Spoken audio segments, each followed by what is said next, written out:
Okay, I just wanted to show you guys briefly what my setup is. Um, I do not have the space to have a permanent install for my flight simulator. I wish I did. I would love to have an area in the house that I could just slowly build up and not have to worry about tearing down, but I don't. So what I have is this desk. So I have built my flight sim. And I'm going to kind of show you kind of what I've done. So let me reach down here and grab it. And I'm going to put it basically right here. And we're going to talk a little bit about it. And then I'll show you what it's like all set up. So basically what I've done here is I went out to Home Depot and I bought a piece of wood that was 6 feet long by 10 inches wide by 1 inch, and it's pine. And pine is great because it's light, but it's sturdy, and it's easy to cut. And so what I did was I did make some cuts. Clearly I made cuts for the Logitech panels. And here's a panel here.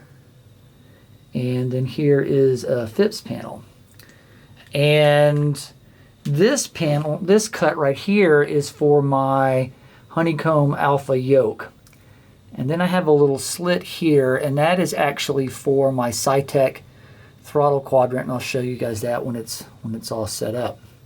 And so this is an important cut right here because it had to accommodate the Alpha Yoke, but it's also important because that piece of wood was utilized. I basically just cut it in half. These two pieces here are basically what came out of that opening right there, and what I did was use them for braces. So this is held together by glue. I did brace it and let it cure for about 24 hours, and it's not coming apart. I also used, I don't know if you can tell, but there's some metal brackets that are black, and those are strategically placed around. And again, it's super light. I mean, this is not heavy. And what happens is when I put the throttle quadrant, the Honeycomb yoke right here, it goes above and below the desk and basically clamps this to the desk, which makes it really, really sturdy. And it doesn't budge at all when I'm playing. I do keep my rudder pedals down. I just leave them under the desk. It's easier just to do that. On the back of the sim is basically I believe it's 10 USB powered hub, so that was important. And it's not the best cable management, but it's out of the way. And I just run this to my computer, this guy here, and plug it in, and everything gets enough power to operate appropriately. And so another thing I did that was kind of neat, I found these guys on Amazon, and they're just reading lights. And I clamped them on, and it gives me a little bit of light, and they're not too obtrusive. So anyway, that is kind of what I've done so far. And then what I'm going to do is I'm going to actually set it up and show you guys what it looks like set up. Okay, so here's the sim all set up for the most part. And what I have here is just kind of a generic panel with HDMI inputs, and I have Air Manager Beta running right now, and it seems to do a pretty good job. I haven't found any real flaws to speak of, but again, this is beta. Your mileage may vary. And you can see here how I've got the Honeycomb Alpha in, and it is securing the whole unit to my desktop. And like I said, it really doesn't budge. I mean, I'm pushing pretty hard and it's not moving. My least favorite part of my sim is my Fsuipc throttle quadrant, but I'll be very honest with you, it's doing the job. I actually had an pre-order in for the Bravo throttle quadrant, but I just canceled it. I honestly don't have the space, and so many of the cool functions of the Bravo throttle quadrant are duplicated by my Logitech panels. I just didn't see the need. I could see one day going to the Alpha and the Bravo, just getting 2 panels and running all of my, and getting rid of the Logitech stuff and just, you know, use the Air Manager application, but we'll see how that goes. This is just an iPad, and what I've done is I'm using Duet to add this as an actual third monitor. And then I popped out the Garmin unit and, you know, and dragged it across, and so now I have it basically right here, and it's kind of neat.